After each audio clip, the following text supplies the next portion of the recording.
गांव बिरियाखेड़ी में तहसीलदार ने अचानक सरकारी जमीन से अतिक्रमण हटाने की कार्रवाई की। खास बात यह रही कि एकमात्र अनुसूचित जाति समाज की महिला के कब्जे की जमीन से अतिक्रमण हटाने की कार्रवाई की गई, जबकि पंचायत ने सैकड़ों बीघा जमीन पर अतिक्रमण की रिपोर्ट तहसील कार्यालय में जमा कर रखी है। वहीं अनुसूचित जाति समाज की महिला ने उक्त जमीन की अपील कलेक्टर कार्यालय में भी कर रखी है, जहाँ से निर्णय आना शेष है। बावजूद तहसीलदार द्वारा अचानक कार्रवाई की गई, जिससे ग्रामीणों में भी चर्चा का विषय है। वहीं सरपंच प्रहलाद मकवाना ने बताया कि राजनीतिक व्यवस्था की वजह से उनकी बहन के खिलाफ अतिक्रमण हटाने की कार्रवाई की गई। सरपंच मकवाना के मुताबिक वर्तमान में वह पंचायत सरपंच है। उनकी बहन सुगनबाई का सर्वे क्रमांक 498 की 0.20 हेक्टेयर पर कब्जा है। तहसील कार्यालय के बाद एसडीएम कार्यालय में अपील की थी, जहां से प्रकरण खारिज होने पर उन्होंने कलेक्टर कार्यालय में आवेदन दिया, जहां 8 अक्टूबर को तारीख है। वहां से निर्णय आने से पहले ही गुरुवार को तहसीलदार, राजस्व निरीक्षक और पटवारी ने मौके पर पहुंचकर अतिक्रमण हटाने की कार्रवाई की। अतिक्रमण हटाने की कार्रवाई की सूचना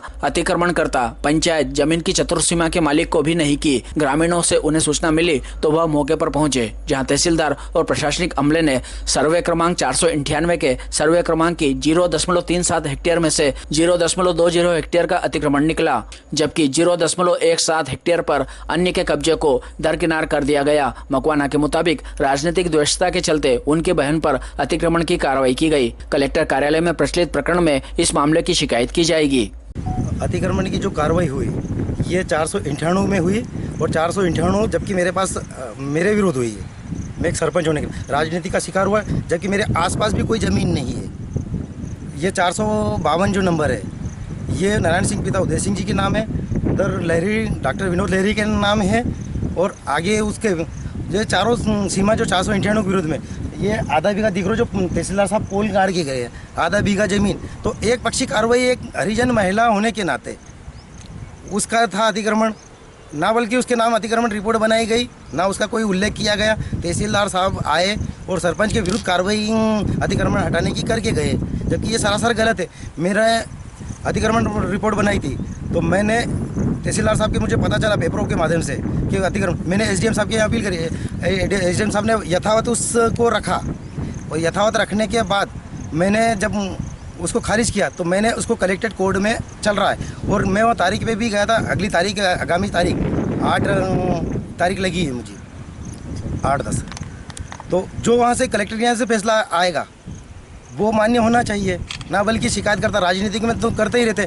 और जब यहाँ मैंने न्यायालय में जितनी शासकीय ज़मीन है, चतुर्सीमा है, कई दबंग लोगों के पास है जिनके पास अच्छी ज़मीन है, तो उनके पास 2-2 दिन, तो एक पक्षी एक महिला, हरिजन महिला पे ही कार्रवाई क्यों की गई, जबकि उसके तो दोनों लड़कियां, उसके कोई आसरा नहीं। यही एक ज़मीन का टुकड़ा था आसरा।